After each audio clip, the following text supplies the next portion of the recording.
Hari ini, saya mengabarkan aktivitas sepanjang hari. Bahwa tujuan utama mendampingi klien di Polres Nias Gunung Sitoli.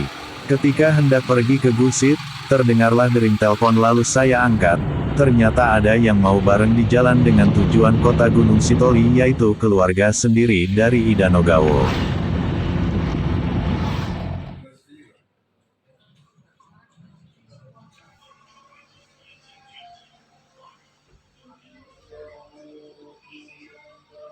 Setelah selesai hal utama, lalu saya teruskan kegiatan saya untuk memberikan pendampingan lagi.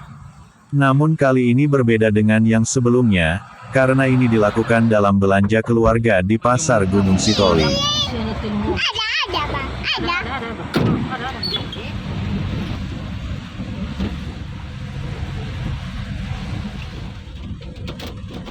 Setelah berakhir belanja, kemudian kami sepakat mengakhiri kegiatan ini dengan perjalanan pulang sedang melewati Lawu Maru, kembali menuju ke kampung halaman tercinta.